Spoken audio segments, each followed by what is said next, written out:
Hi, I'm Sharon Tang, and this is the evening highlights.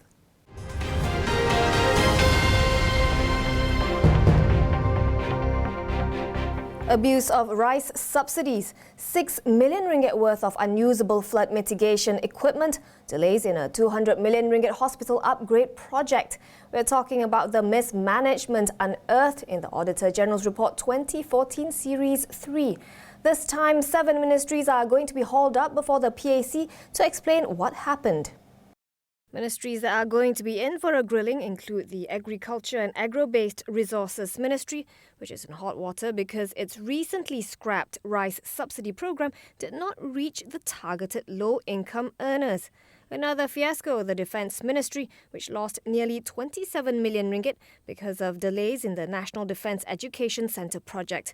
All in all, a decline in overall financial performance at the 24 ministries. 60 agencies achieved 4-star rating last year, down from 68 in 2013.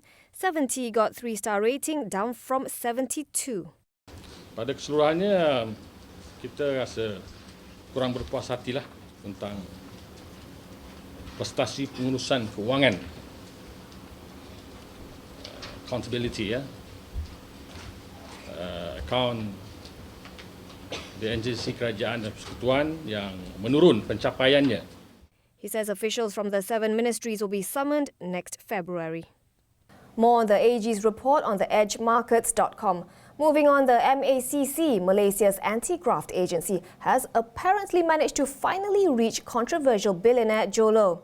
Officials will be setting a date to question him over his role in 1MDB subsidiary SRC International. That's according to Minister in the Prime Minister's Department, Datuk Paul Lau.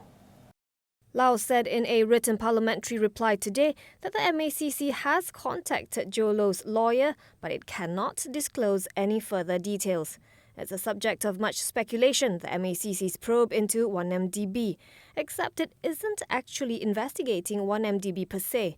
Lau set the record straight today. He says a probe that is going on right now is into SRC and the 2.6 billion ringgit in the PM's personal accounts. 1MDB is the brainchild of Datuk Sri Najib Razak. It's under scrutiny after having wrapped up 42 billion ringgit of debt since its inception in 2009. On the economic front, PM Najib says Malaysia is committed to further strengthening ties with China. This as his Chinese counterpart Li Keqiang promises that China would buy more Malaysian government bonds to help stabilise our financial markets. Najib's statement was in his keynote address at the Malaysia-China High-Level Economic Forum and read up by his deputy Datuk Sri Ahmad Zahid Hamidi. And proof of that commitment is in the form of the Xiamen University Malaysia campus. The collaboration will attribute, or rather contributes, to the creation of skilled manpower in both of our countries. The 1.3 billion ringgit campus is the first overseas campus approved by Beijing to be set up by a Chinese university. It's being built on a 60-hectare site in Sepang and will be ready for the first batch of students in February next year. Yesterday, Lee had reportedly said that China would buy more Malaysian government bonds. It will also give Malaysia a $7.8 billion quota to invest in Chinese capital markets.